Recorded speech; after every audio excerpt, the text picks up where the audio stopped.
Pardon me while I get this resituated here. It's been a while since I did a video because I've been sick for the past few days. But a little interesting factoid for you. The other day, there was a video posted by the local news group or news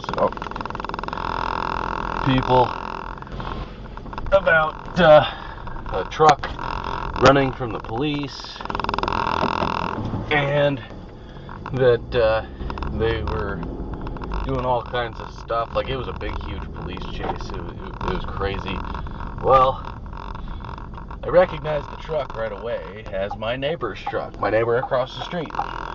Well, it was her son, her boyfriend, and her son's girlfriend all went and were burglarizing houses across the highway.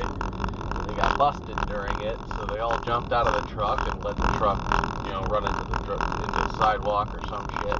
They took off running and got away. Well, they called off the search. But I called up the police. I told them exactly what was going on. And, yeah, that's my neighbor's truck. Plates and the VIN number don't go to the truck. They don't go to the house. But that's their truck. Police show up after 10 minutes of pounding on everything and pounding on the doors and whatnot. Well, pounding on the walls because you can't get into her yard because it's all chained up and everything is completely blacked out. Yada yada yada. Well, she finally comes out. She's wearing rubber boots, rubber gloves, and she's in her underwear. And she's got a mask on, and she's got like the rain or the shower cap on. She tells them, "I was just inside sleeping." What the hell? What were you doing sleeping wearing all that shit? Well, after talking with her for a few minutes, they leave. 5 cops left her house after just talking to her for a couple minutes.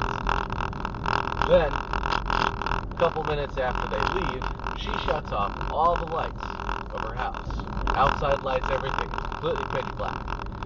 But you can just barely see her at the back door. She opens up the back door and whistles. She whistles, and out of the alleyway across this dirt lot, you see 2 guys with duffel bags running through the field, and they throw the duffel bags over the back fence. They hop the fence, they grab the bags, and they rush inside where she closes the door. Yeah, it's definitely something fishy going on. And now, ever since that night, every single night, all day, all night, everything, there's these trucks constantly going to her house where she's loading up these trucks full of like backpacks and duffel bags full of stuff, and then these guys are leaving, and then they're coming back and handing her cash, and it's like, yeah, she's doing something that she's not supposed to. And then I noticed that a few of the bags in this last load that they took out, there's like 8 or 9 rifle bags, like the actual rifle cases. Well, there was a bunch of those, and then she had like 6 or 7 pistol cases, and she was giving these guys like ammo boxes, just chock full of stuff. Well, that right there was a dead giveaway that, yeah, they're doing something fishy with all these guns and whatnot. Well, I've been doing my best to keep the police informed and whatnot, but there's only so much I can do, seeing as they never arrest her for anything. Her husband did 11 years in prison, and the day he got out, his parole officer drove him home to do the house inspection. They got there, and she saw who it was, and she she comes running outside and says, everything in that house is his. It's all his. I don't live here. I don't live here at all. This is all the guns and drugs are his. Well, once the parole officer saw and heard that, he called in backup, and they went inside and they found a bunch of drugs, a bunch of guns, and 23 pit bulls. She literally threw him under the bus because she didn't want to get busted with all that shit. Well, I don't know how they could have, went with it, but, 3 witnesses. It was her new boyfriend, which she's still married, but her new boyfriend, her son, and her son's girlfriend. They had all those witnesses saying that it's all his shit, all his dogs, everything, and that none of them live there. Well, long story short, she never got anything happen to her, nothing. The city even paid her, I think it was like $1,200 to clean up the house and clean up the yard. The city actually paid her to clean up her own damn mess. But I'm so sick of my neighbors. I'm just so sick of them. Like, I wait and wait and wait for the day that a house burns down, because I'm tired of living next to that filth. I mean, the whole neighborhood smells like dog shit because of her. But I'm here to make a quick stop for groceries, something to help my throat a little bit. I don't know if you can tell about how my voice is, but I'm pretty well fuckered. I broke a tooth. It's my wisdom tooth, so the gum's kind of folded over the top of that, and it hurts like a motherfucker. But I've been dealing with that shit. I've been dealing with being sick. I've just been dealing with a lot of shit. It's been a week since I got sick. I mean, I was sick the entire Thanksgiving. I could barely eat. But hey, I get sick twice a year, so usually it's around Halloween that I get sick, but this time it pushed itself off, so I'm kind of thankful for that.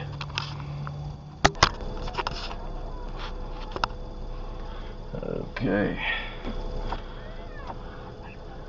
Finished with my shopping. That took real short time. I'm gonna try and go out this other fucking way because there's too much people off this other side here.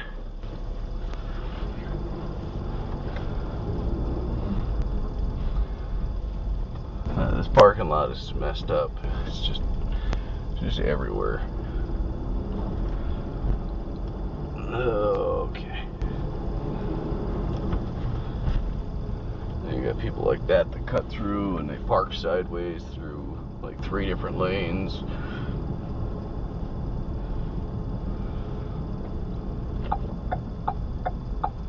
And slow people riding with their blinkers on, brake checking.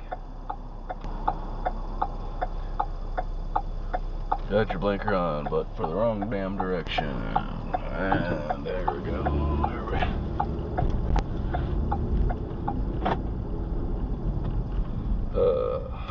I'll take the long way home, because there's just too much freaking shit right now. So as I was saying, my neighbors, they're drug addicts, they're drug dealers, they're burglars, they're thieves, they're everything. I mean, if it's a crime, they'll commit it. It's really sad. I mean, when I gotta sit at my house and I gotta have 2 firearms near me just to watch TV, because I don't know when her kid's gonna come busting through my door. That's just sad. I live there. I own both properties. I've been there longer than they have. I'm not about to fucking move because some fucking piece of trash blew in, and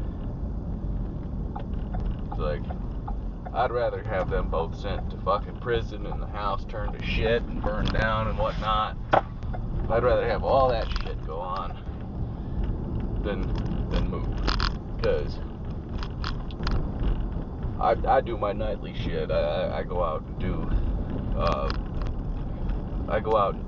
the whole neighborhood watch shit. But I'm not about to let hood rats and shit make my life miserable. I mean, if it, like, seriously, in all seriousness, if it wasn't for them and the family that lives down the street that love to do the burnouts and whatnot, the whole neighborhood would be amazing. But because we have those assholes across the street and the assholes down the way, we've got issues. I can deal with the assholes down the way because, that's just, they do burnouts and they rush up and down the road every now and then. But my neighbors, they used to sit in the driveway day in, day out, just constantly. I mean, they sat in the driveway and revved the engine so damn much they actually ran the truck out of gas. And then all of a sudden they send some guy over here to the gas station to pick up gas. He gets gas, he comes back with a little canister of gas, puts it in the truck, and then they drive the truck to the gas station to fill it up. Well, that's just how they work their shit. Now they can't do that because their vehicle was impounded for running from the police and all them crimes and shit.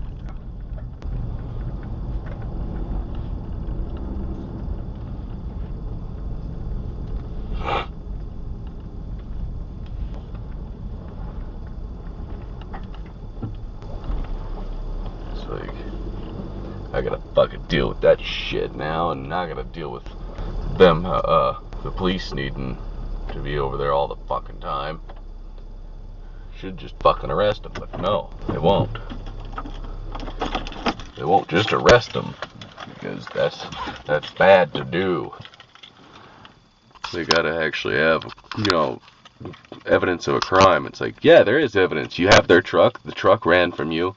The truck's full of stolen merchandise and burglary tools and drugs and weapons and shit, and it's all of their fingerprints are on it and in it and are all around it.